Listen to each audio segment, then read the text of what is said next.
وعلیکم السلام ورحمۃ اللہ۔ دیکھیے، پہلی روایت تو جو آپ نے پیش کی ہے یہ تو مسلم کی ہے، اور اس میں کوئی ایسی بات نہیں ہے جو قرآن کے کوئی خلاف چیز ہو۔ اگر وہ اہل بیت والا سہارا، وہ قرآنی جو آیات ہیں وہ آپ پڑھیں تو پوری طرح نبی علیہ السلام کی ازواج کو مخاطب کیا اللہ تعالیٰ نے۔ اور اہل بیت کا مطلب نہیں گھر والے، تو گھر والوں میں اگر بیویاں ہی نہیں ہیں پھر کون گھر والا ہے؟ تو بیویاں تو بلکہ سب سے پہلے گھر والی ہوتی ہیں، اور اس کے بعد اولاد ہوتی ہے، رشتہ دار جو قریبی رشتہ دار ہوتے ہیں اس گھر کے اندر کے افراد ہیں۔ جیسا نبی علیہ السلام کی بیٹیاں ہیں، بیٹے تو تھے نہیں، بیٹیاں ہیں، وہ ان کے گھر والی ہیں، اور داماد ہیں ان کے آگے نواسے ہیں سارے، تو یہ اہل بیت ہیں، قریبی لوگ ہیں۔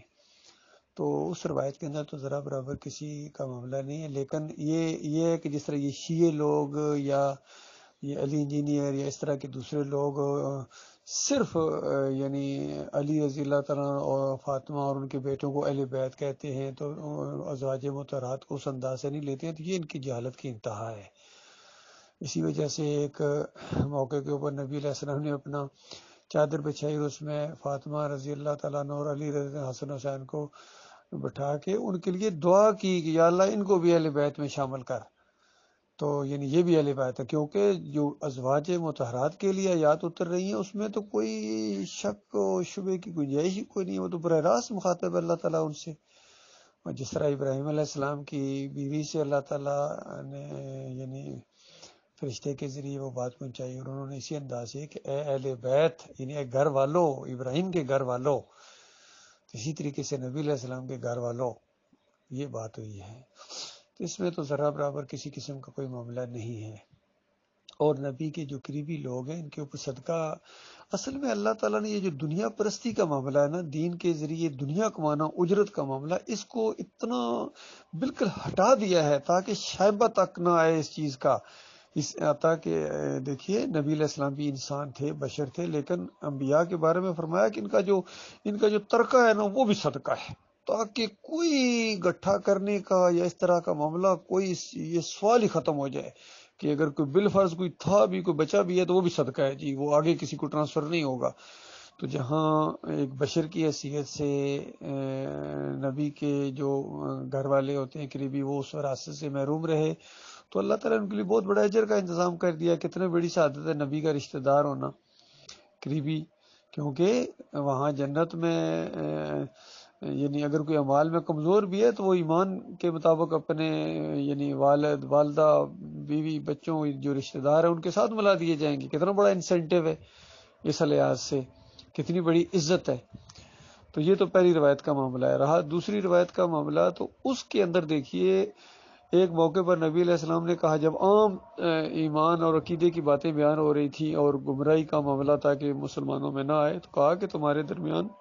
دو چیزیں چھوڑے جا رہا ہوں، ایک اللہ کی کتاب ہے اور پھر میرا طریقہ ہے، میری سنت ہے، پھر دوسری ایک اور روایت کے اندر میرے صحابہ کا طریقہ، پھر قرآن میں اللہ تعالیٰ نے کہا کہ ان کی طرح جو ایمان لائے۔ تو کتنا زور دیا گیا ہر اینگل سے اس بات کے اوپر۔ یہ تو دینی نقطہ نظر ہے کہ کبھی گمراہ نہیں ہوں گے۔ اور جب نبی علیہ السلام بالکل آخری وقت تھا تو کہا کہ لاؤ کاغذ پینسل، جب تو اس وقت کہا کہ لاؤ کاغذ پینسل ایسی بات لکھ دوں کہ پھر تم کبھی گمراہ نہیں ہوں گے، تو اس وقت عمر بن خطاب نے کیا کہا تھا؟ حسبنا کتاب اللہ، اللہ کی کتاب ہمارے لیے کافی ہے، چونکہ یہ سب کچھ دین مکمل ہو چکا ہے۔ وہ آیت بھی نازل ہو چکی ہے کہ الیوم اکملت لکم دین، کہ دین بالکل مکمل کر دیا ہے، ساری چیزیں ہو چکی ہیں۔ اب ایک ایسی کیفیت ہے بالکل جو نزا کا عالم ہے، اور ایسے موقع کے اوپر جو بات کہی جا رہی ہے، تو اس کے بعد نبی علیہ السلام نے بعد میں گویا کہ عمر بن خطاب رضی اللہ تعالیٰ عنہ کی بات کی تصدیق کر دی۔ 2-3 دن اس کے بعد زندہ رہے، پھر کبھی بھی نہیں کہا نبی علیہ السلام نے۔ تو یہ چیز ہے کہ اللہ کی کتاب، جب کہا جائے کہ اللہ کی کتاب ہمارے لیے کافی ہے، تو اس کا مطلب یہ ہے کہ اللہ کی کتاب اور نبی علیہ السلام کی سنت اور اس کی تشریح اور صحابہ کے عمل سارے اس کے اندر شامل ہیں، اس کی تشریح میں۔ اور پھر دیکھیے ایک فرد جب کہیں جا رہا ہوتا ہے، اور خاص کر جب مرنے کا معاملہ ہوتا ہے، دوسری دنیا میں جا رہا ہے، تو اپنے رشتہ داروں کے لیے وصیت کر کے جانا، اپنے ساتھیوں کو، ظاہری بات ہے ایک ریاست ہے اور ساری معاملات ہیں، تو اس طریقے سے کہ میرے رشتہ داروں کا خیال رکھنا، ہر بندہ اسی طرح عام حالات میں بھی اسی طریقے سے کہتے ہیں. کوئی بندہ جا رہا ہو اپنے دوسرے قریبی لوگوں کو، اگر حکومت میں ہے تو حکومت کے لوگوں کو، اور عام ماحول ہے تو اپنے رشتہ داروں کو، برادری والوں کو، علاقے والوں کو بندہ کہہ کے جاتا ہے کہ دیکھنا میرے رشتہ داروں کا خیال رکھنا. تو اس میں کون سی ایسی بات ہے جو سمجھ میں نہیں آتی ہے؟ تو اس سے اگر یہ نتیجہ نکالا جائے کہ میرا ایک وراثتی سلسلہ جو بھی چلے گا یہی دین ہے، اس کے علاوہ کوئی دین نہیں ہے، تو یہ اصل میں جو پوجتے ہیں نا نبی کو، نبی کی شخصیت کو پوجتے ہیں، ان کی سوچ اس طرح کی ہوتی ہے. تو آج شیعوں نے اسی کو پروپیگنڈا کیا ہوا ہے صاحب کا، بس ہم ہیں دین کے پاس، چاہے کفر و شرک میں لت پاتوں شاید دنیا میں کوئی ایسی کافر و مشرک قوم گزری ہو جو یہ ہیں رافضی اور یہ سارے جتنے یہ گھوڑے کے پجاری اور اس طرح توحید کے دشمن، اور یہ اگر کہیں کہ ہم وہ ہیں ان کی اولاد میں سے ہیں، تو ہر دور کا کافر مشرک اسی طریقے سے کہتا ہے. مشرکین مکہ کا سب سے بڑا سہارا ہی یہی تھا کہ ہم ابراہیم علیہ السلام کی اولاد ہیں، ہمیں دین سکھا رہے ہو. اور یہود و نصارہ کا معاملہ بھی اسی طریقے سے، وہ تو کہتے تھے ہم انبیاء کے کیا، ہم اللہ کے بیٹے ہیں، اتنے چہتے اور اتنے پیارے ہیں. تو اس کے بعد اللہ تعالیٰ نے کیا جواب دیے تھے ان کو کہ بے ایمانو، پھر تمہارے اوپر اللہ کے عذاب کیوں آتے ہیں. اور پھر عیسیٰ علیہ السلام کے ذریعے اور یحییٰ علیہ السلام کی زبان سے ان کے اوپر لعنت کی گئی،